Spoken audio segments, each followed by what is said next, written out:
আপনার সাহস তো কম না, আপনি আমার গায়ে হাত দিচ্ছেন। মানে বুঝলাম না, আপনাদের জন্য কি আমরা স্বাধীনভাবে চলাফেরা করতে পারবো না? May I come in ma'am? Yes, come in. Ma'am, আপনাদের কোম্পানিতে ম্যানেজার পোস্টে একজন লোক নেওয়া হবে।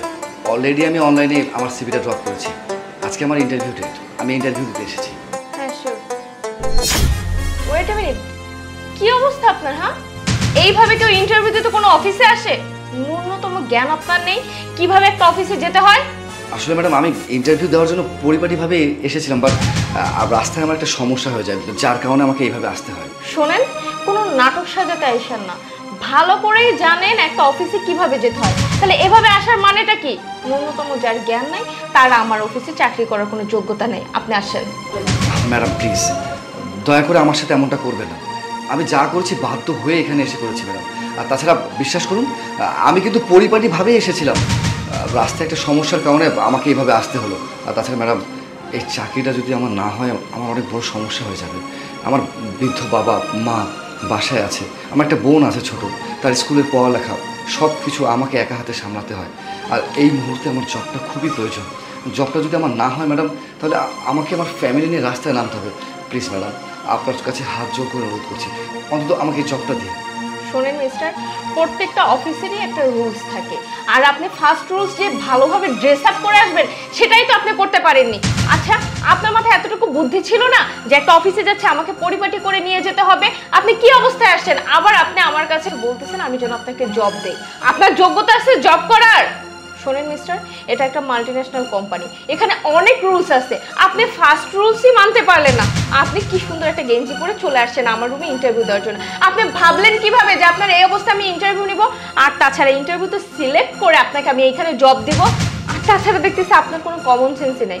একটা মেয়ের চেম্বারে আপনি কিভাবে আসবেন সেটাই জানেন না, আর আপনি নাকি এখানে জব করবেন। শোনেন, আপনাকে আমি জব দিচ্ছি না, আপনি এখান থেকে বেরিয়ে যান, আমার সময় নষ্ট করবেন না। আউট। কি হলো, দাঁড়িয়ে আছেন কেন? আউট।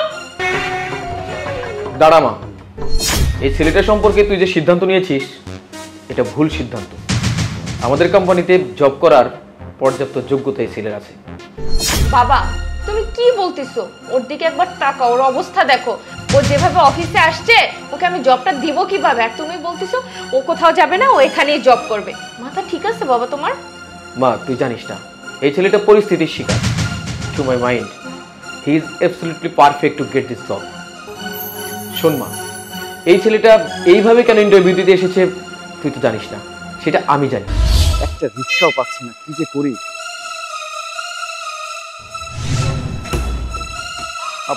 এই যে এক্সকিউজ মি,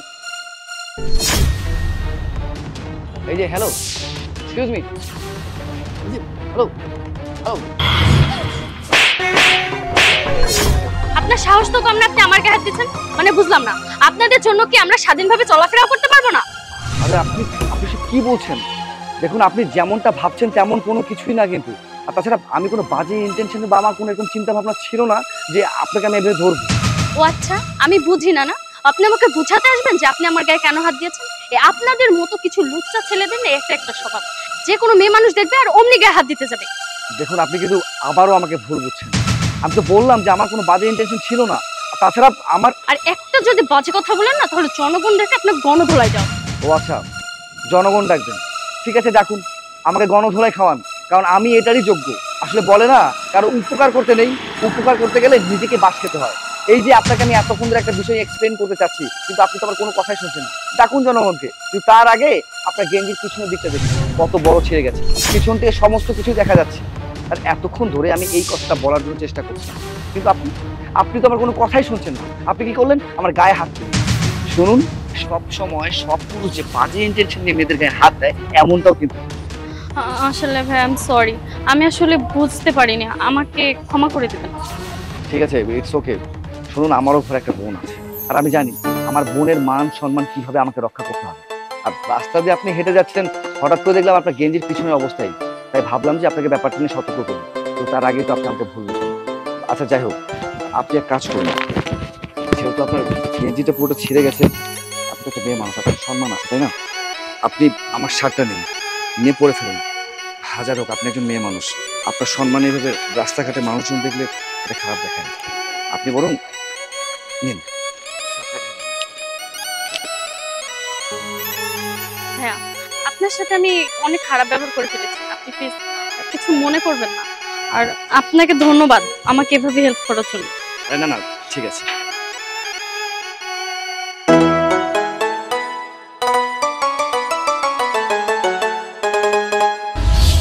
এবার ভেবে দেখ মা, এই ছেলেটা ইচ্ছে করলে পরিপাটি হয়ে সবার মতো করে ইন্টারভিউ দিতে আসতে পারত, কিন্তু সেটা করেনি।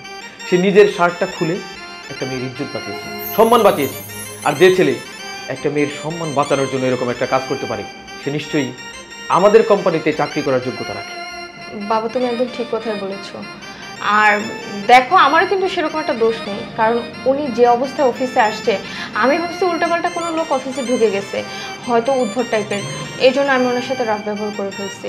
দেখুন mister, I am so sorry, আপনার সাথে আসলে আমার এরকম রুড ব্যবহার করা উচিত হয়নি। আসলে কি, আপনার ড্রেস আপ দেখে আমি আপনাকে উল্টাপাল্টা মানুষ ভেবে ফেলেছিলাম, কিন্তু আসলে আপনি অনেক ভালো মনের একটা মানুষ। আর আমার বাবা যেহেতু আপনাকে সিলেক্ট করেই ফেলছে, এখানে তো আর আমার কোনো কথা বলার কিছুই নেই। আপনি কাল থেকে আমাদের অফিসে জয়েন করতে পারেন। Thank you so much. এই চাকরিটা হওয়াতে আমার যে কতটা উপকার হয়েছে আমি আপনাকে বলে বোঝাতে পারবো না। এখন অন্তত আমার পরিবারের চিন্তা আর আমাকে করতে হবে না। তবে ম্যাডাম, আপনি একদমই ঠিক কথা বলেছেন। আমি যে ধরনের পোশাক পরিধান করে একটা কোম্পানিতে ইন্টারভিউ দেওয়ার জন্য এসেছি, এটা মোটেও বোধগম্য নয়, আমি জানি। কিন্তু ম্যাডাম, আমি পরিস্থিতির শিকার ছিলাম। আমি ভেবেছিলাম একটা মেয়ের সম্মান রক্ষা করা আমার কাছে সবচেয়ে বেশি গুরুত্বপূর্ণ, আর যার কারণে আমি এই কাজটা করেছি ম্যাডাম। আর তাছাড়া ম্যাডাম, ইন্টারভিউর সময় হয়ে যাচ্ছিল। এই মুহূর্তে বাসায় ব্যাক করে যে আমি শার্টটা পরে আসবো তারও সময় ছিল না। ভেবেছিলাম আপনাকে এক্সপ্লেইন করলে হয়তো ব্যাপারটা বুঝবেন। অবশেষে স্যারের সাথে সব কিছু আপনাকে বুঝিয়ে বলবো। ঠিক আছে ম্যাম, আমি আগামীকাল থেকেই অফিসে জয়েন করছি। আসি তাহলে।